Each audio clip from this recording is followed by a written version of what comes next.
a couple of schools were closed, and when they did soil sampling of the school playgrounds, they were contaminated. We just recently had in River Rouge, one of the sister cities, one of the parks that we all frequent for baby showers, family reunions, picnics, birthday parties, and to sit and watch the fireworks yearly, was so heavily contaminated, they shut the park down, Ballinger Park. Well, now that put the question, what about other parks?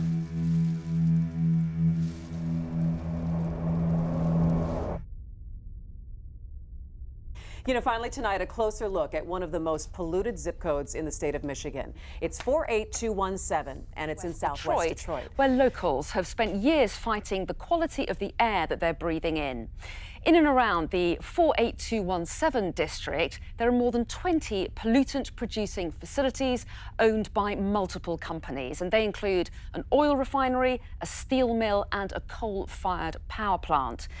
Residents say the pollutants in the air have had major impacts on their health and that of their children. The city is so beautiful. It's so good to see the sunshine, but flagging some major concerns. The American Lung Association finds Metro Detroit has some of the worst air pollution in the country. Ouch.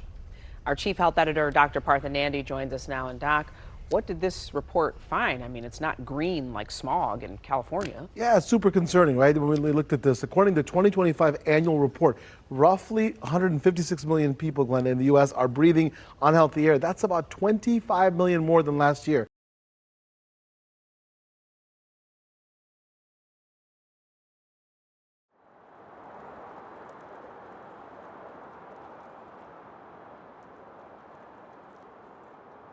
So let's see, I got a couple questions I wrote down here. So yeah, just kind of talking about the history. First, when you like to know my name and how to spell it. Yeah, no, I would like that. I'm getting ahead of myself. Could you please tell me your name and spell it for the camera? My name is Theresa Landrum, Theresa, Landrum, Landrum. In regards to the EPA and to our state regulatory agency, I feel they have failed their mission and their purpose. When you say Environmental Protection Agency, what is their mission? To protect human life and animal life, right? But over the years, and in my growth in the environmental justice movement, the state, which was the Michigan Department of Environmental Quality, now Environment, Great Lakes and Energy, they have failed to do their job and fulfill their mission. Because as we look at what is happening, it seems that the federal government favors industry more than people.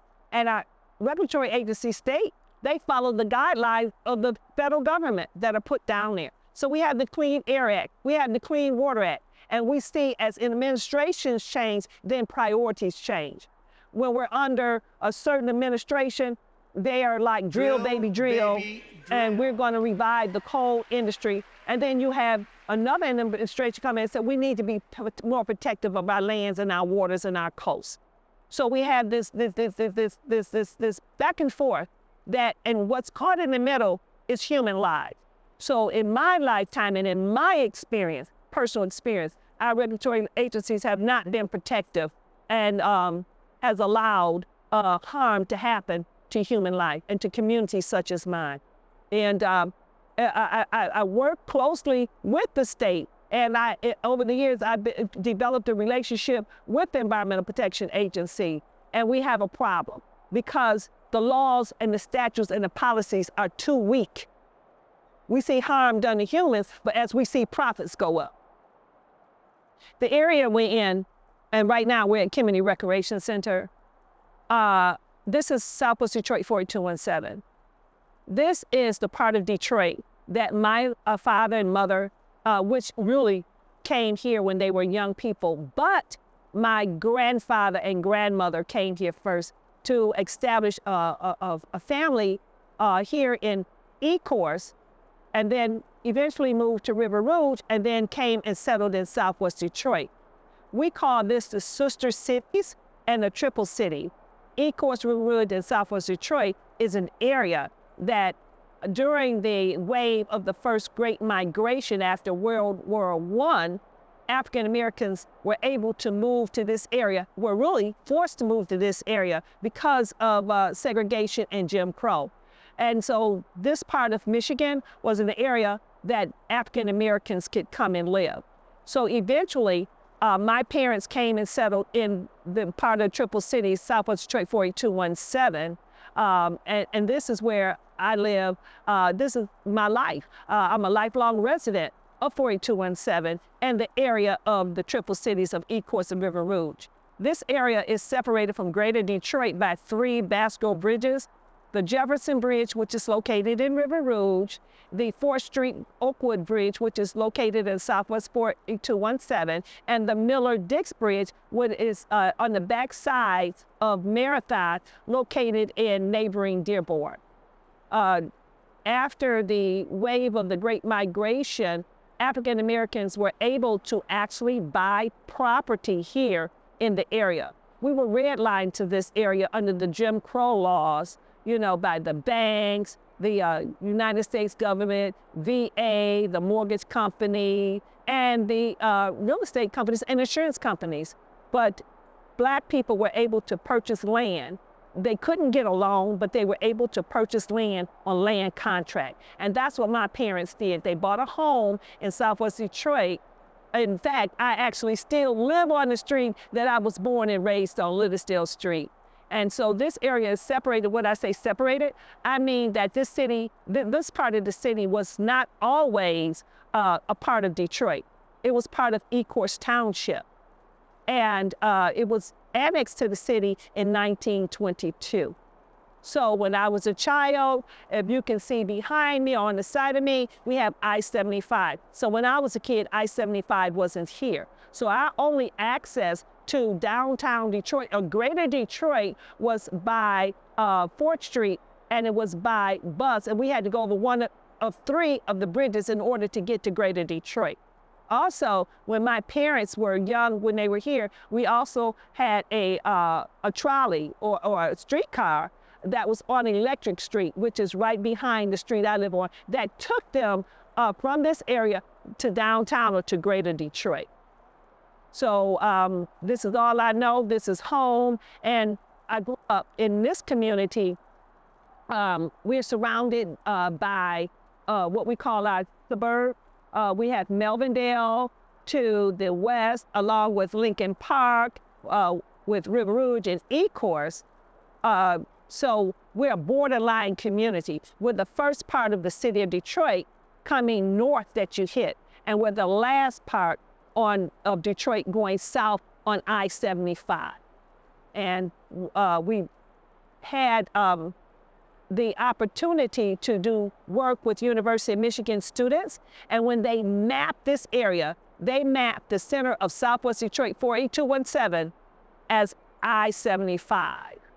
Because back in the 60s, when I was a kid, again, we were told that some of our neighbors would have to move because of eminent domain, because they were bringing in interstate right through the heart. So that houses were claimed by eminent domain, so many of my classmates had to move away.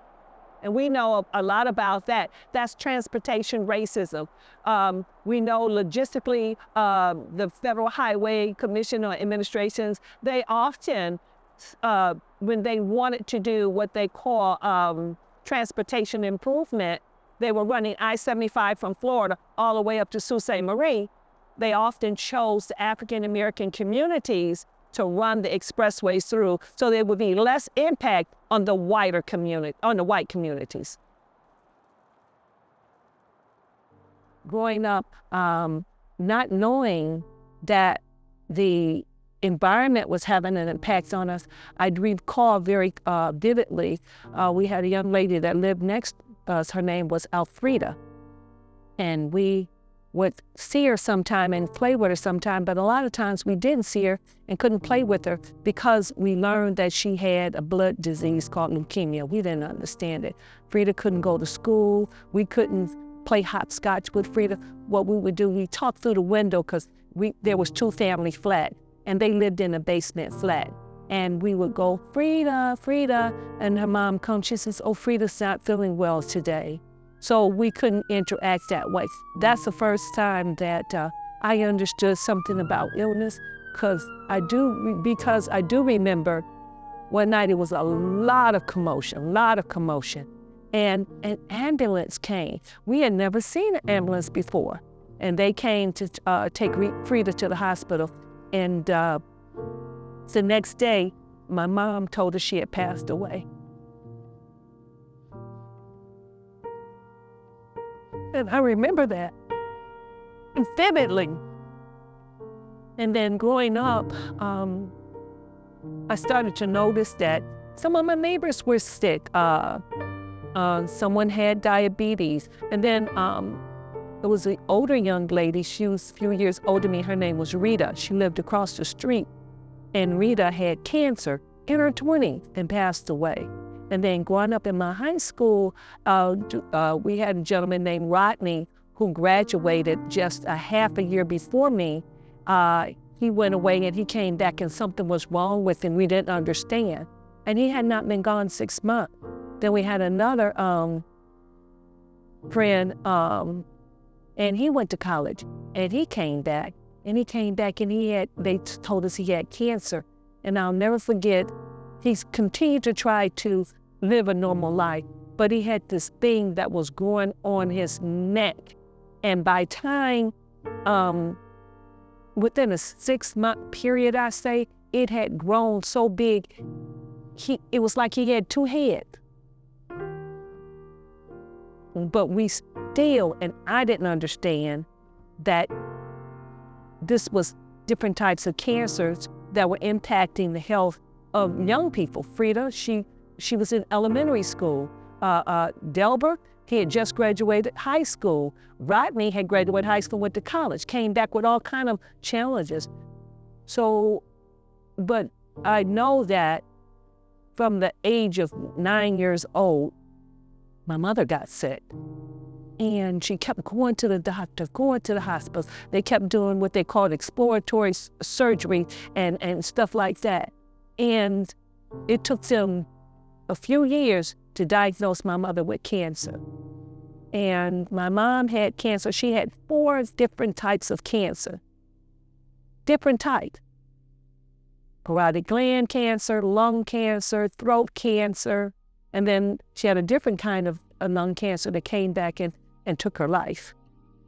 What I would like to tell people about 48217, not only 48217, but the Black people and the Black community, is that the Black community, we've been silenced over the years due to racism, but we're learning to speak up and speak out. In fact, in my opinion, the environmental justice movement that is in Greater Detroit and Michigan has been off the backs of Black women. And back in the day, if you remember, about Erin Brockovich, that story about the contamination because the children were getting sick, it was started by women.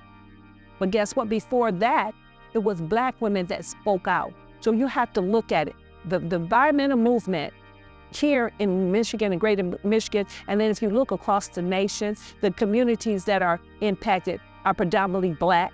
Now we say people of color. But Black people have been silenced for so long, but now that's over. We're speaking up and we're speaking out. We're taking a stand.